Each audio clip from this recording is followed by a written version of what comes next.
Você sabia que até levar o homem à Lua, os Estados Unidos perdeu feio para a antiga União Soviética durante a Guerra Espacial na Guerra Fria? Pois é, o babado é fortíssimo. Então, se você quer saber mais detalhes sobre mais um episódio da história da ciência, se joga e vem comigo no vídeo de hoje.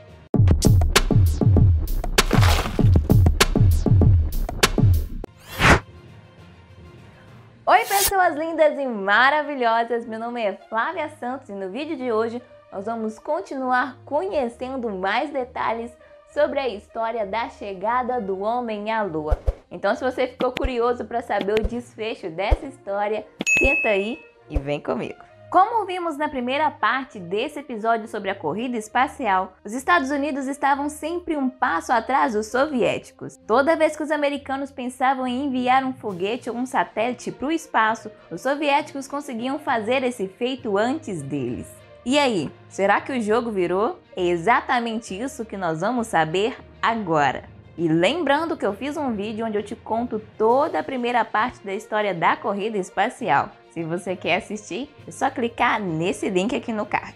Mas dando sequência na história, eu já começo te adiantando que o mundo ocidental passou por mais uma derrota durante a Guerra Fria. E isso aconteceu quando o primeiro voo espacial do astronauta Yuri Gagarin veio ao conhecimento público. Mais uma vez, os americanos ficaram para trás, mas logo após mais um feito dos soviéticos, o presidente John Kennedy não demorou nem 3 semanas para apresentar uma proposta com o objetivo de levar o homem à Lua e trazê-lo de volta à Terra são e salvo antes do final da década. Pensando nisso, os engenheiros da NASA, liderado por Wernher von Braun, construíram o maior foguete de todos os tempos, um modelo de 110 metros de altura, chamado de Saturno V. Desde então, nunca mais se construiu uma nave tão grande. Enquanto os Estados Unidos focavam a sua energia na Lua, os soviéticos estabeleciam mais e mais recordes espaciais. Em 1963, a União Soviética levou Valentina Tereshkova,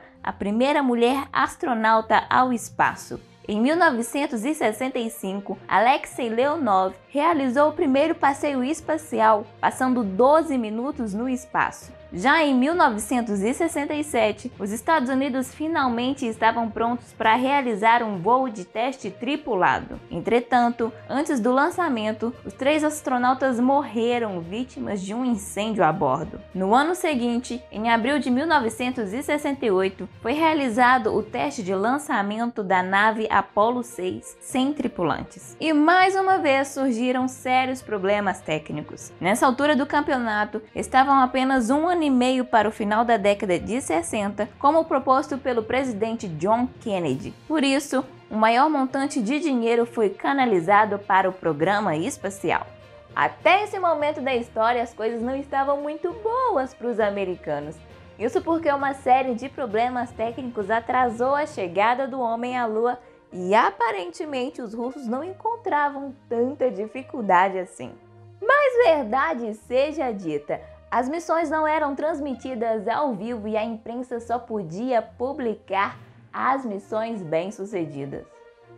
Porém, podemos assegurar que uma nave espacial russa chamada de Luna 9 aterrissou na Lua em 1966. Como o programa Luna era secreto, ainda se desconhecem mais informações sobre esse feito. Em 24 de fevereiro de 1968, os americanos conseguem orbitar a Lua com a nave Apollo 8. Os tripulantes a bordo foram os únicos até aquele momento a estar o mais longe da Terra em relação a toda e qualquer outra missão tripulada anteriormente. A partir daí, aterrissar na superfície da Lua era apenas um pequeno passo. O dia 20 de julho de 1969 é considerado um dos mais importantes na história das viagens espaciais. Foi o dia em que pela primeira vez a humanidade pisou em um corpo celeste diferente da Terra. A Apollo 11 foi a 5ª missão tripulada do programa.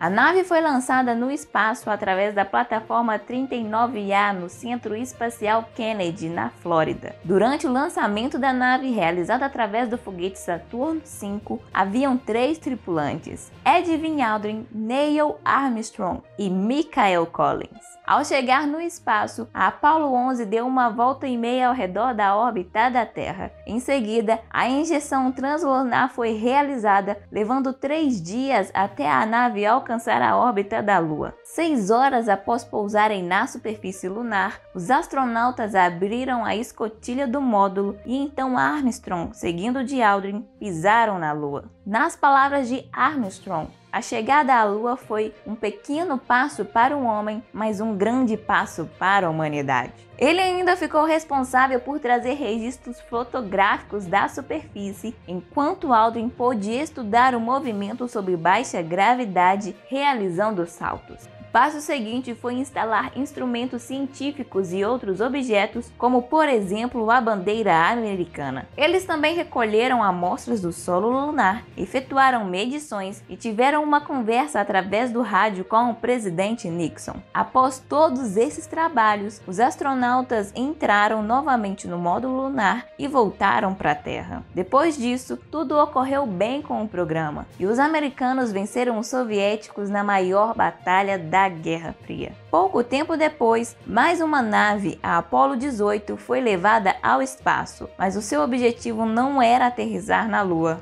Essa nave se acoplou à nave soviética Soyuz 19, um evento que marcou a conclusão simbólica da guerra espacial. Ou pelo menos era isso que todo mundo estava pensando.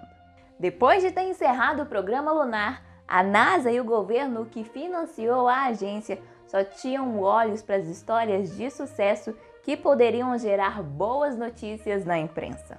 Em 1972, o presidente americano Richard Nixon encarregou a NASA de desenvolver uma aeronave de guerra da nova geração que fosse reutilizável e econômica. Em contrapartida, tendo perdido a corrida à Lua, a União Soviética começou a ponderar a ideia de construir uma base lunar para levar a melhor sobre os americanos. Mas por causa dos enormes gastos, esses planos precisaram ser suspensos. E não pense você que essa competição acaba aqui. O desenvolvimento da aeronave de guerra americana era um assunto público, sendo que a imprensa estava sempre envolvida. E é claro que as notícias incomodavam os russos. Foi então que eles também começaram a desenvolver a sua própria aeronave de guerra o mais depressa possível. Apesar de não precisarem dela, sabiam perfeitamente que se os americanos tivessem uma aeronave dessas, isso poderia representar um perigo. E cá entre nós, a versão da aeronave russa se mostrou consideravelmente boa. Alguns chegaram mesmo a suspeitar de espionagem industrial. Mas, enquanto os Estados Unidos realizaram um total de 135 missões com a aeronave de guerra espacial, os russos fizeram apenas uma, que não foi mais do que uma missão sem tripulação.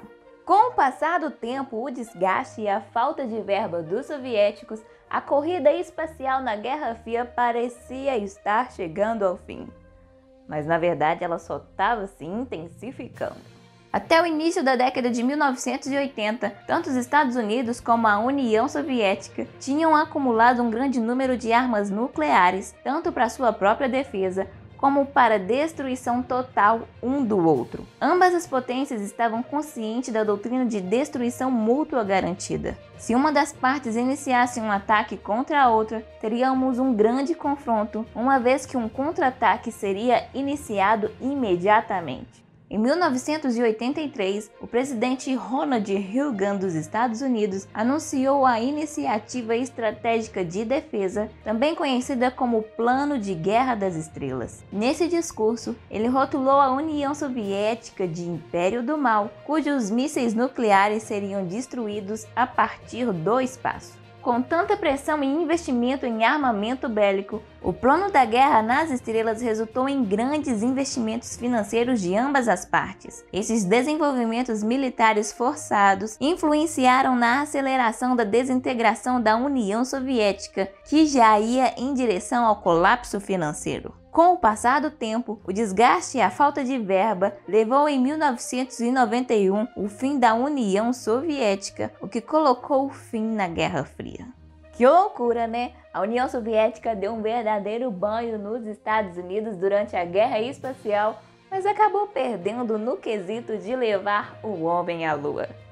É isso, pessoal, espero muito que vocês tenham gostado desse vídeo, e se você gostou, eu fiz um vídeo onde eu te conto todo o contexto histórico em que esses fatos aconteceram e ainda te conto alguns detalhes importantes, como é o caso da levada da primeira cachorra ao espaço. Então, se você ficou curioso, é só clicar nesse vídeo aqui do lado. É isso, pessoal, não esquece de curtir o vídeo para ajudar na divulgação do canal e eu te vejo na próxima. Muito obrigada, um beijo e